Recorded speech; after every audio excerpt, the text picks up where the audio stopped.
Welcome to Kit Katastrophe. My name is Kit, and today we'll be taking a look at Transformers Studio Series SOUNDWAVE. This figure was released in 2019 as part of Wave 8 of the Deluxe Assortment, and represents SOUNDWAVE's appearance in the 2011 film Transformers Dark of the Moon. Today I've employed a little help to review this figure. Without further ado, Red Reviews is here to provide some background information on this character. Bayfair's SOUNDWAVE is one of the better looking character designs from the movies. First arriving on our screens in 2009 in Revenge of the Fallen, he was sporting a rather unheard of but rather justified satellite alt mode with his great feline pound ravage that totally doesn't look like my sleep paralysis demon at 3 AM. Always watching me. Never leaving my sight! Get out of my head! Moving on, then in Dark of the Moon they went all out on Soundwave's Earth mode as he sported a rather exquisite Mercedes car, and now with his trusty, totally not at all nightmare-inducing Laserbeak. Get out of my head! Get out of my head, you two! Get out! Straight off the showroom floor, Studio Series SOUNDWAVE transforms into a licensed Mercedes-Benz SLS AMG luxury sports car, slathered in a silver sheen luscious enough to satisfy the needs of any douchey rich asshole. This is about the 5th Studio Series figure that I've seen that's been covered with silver paint, the others being Jazz, Sideswipe, KSI Boss, and Megatron, of course, which is making me wonder where all this paint budget came from.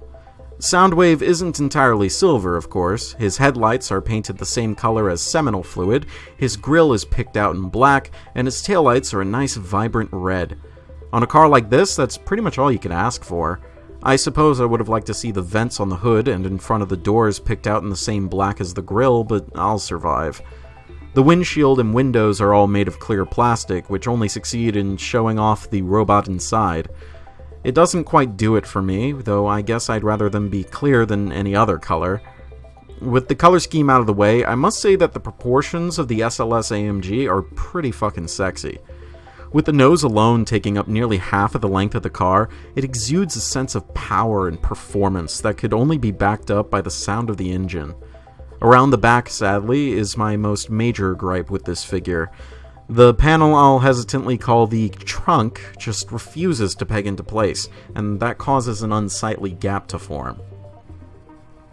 Sadly, SOUNDWAVE's Studio Series figure doesn't quite mimic the cacophonous orgy of metal, electronics, and chaos that was the on-screen conversion, instead treading the fine line between ennui and frustration. The first few steps nearly make me want to pull out my own hair, considering how little space there is to flip out SOUNDWAVE's head and rotate the chest panels. The former can be accomplished with a little futzing, but the latter usually ends up with the panels popping off their ball joints. The rest of the conversion process is fairly straightforward. The arms fold down and segment themselves using a variety of panels, and the legs have a sort of pseudo-automorph in that the toes are automatically folded down as you bring down the rear sections of the car. The transformation isn't bad, but I've seen better. Soundwave's robot mode is just drop-dead gorgeous, but I almost feel like I should be touching this figure beauty with my stinky, dirty peasant hands. The sculpt of this figure is quite adventurous too, sporting some great molded in details on the abs, arms, legs, and his face. The figure is almost like it's been pulled from the movie and slapped its essence into this figure, Laserbeak included. I say almost, as unfortunately the sculpt looks like it's been pulled from the 7 depths of hell, begging me to put it out of its misery. The head sculpt, while good, is lacking details due to the softer plastic used on the head. This is really quite unfortunate, as other Studio Series figures have some great head sculpts. Mostly. Overall, the robot mode is one hell of a fine piece, and looks great with the other Studio Series in this fine.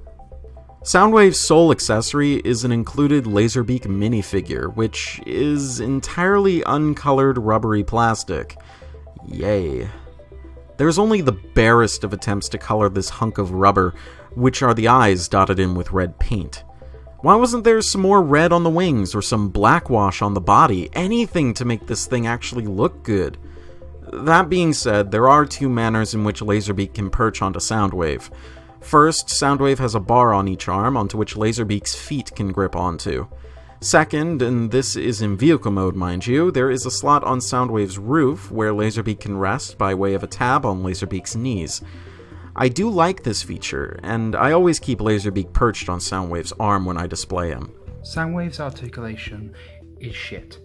There's no good way to put it, right? There's 30 degrees on the head, 360 on the arms, including the elbows, but with no wrist swivel or waist swivel. There is a slight swivel on the thighs, 90 degrees on the knees, but nothing else. This is a sack of shit for articulation, right? Fucking, I don't give a shit about that, but fucking Bumblebee can do better than that, right? Okay? And he has fucking, he doesn't even have proper, like, this is for art, fucking transformation, yet he can do this shit. Like, he can do so much more. What the fuck? This shit can do better, right? I'm like, this is what, like, almost 10 years old? What the fuck? What the fuck, Hasbro? What are you selling us? What is this piece of shit for articulation? It's a good figure, but what the fuck's this articulation? I don't want to do this anymore. I don't want to do... Nah, this is fucking bullshit. Studio Series Soundwave is one of the most inoffensive figures in the line released thus far. He has an absolutely stellar vehicle mode, but that's about a dime a dozen these days. His transformation is kind of boring and simplistic, with a dash of frustration thrown in here and there. I like his robot mode, though it shares many a Studio Series figure's fault in that egregious backpack. His accessory is fine, but it's hardly painted and really boring.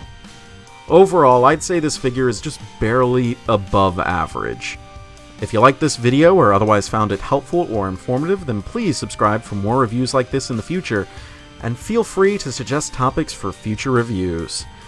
Don't forget to subscribe to Red Reviews as well, and special thanks to him for showing up in this video. This has been Katastrophe. Transform and roll out.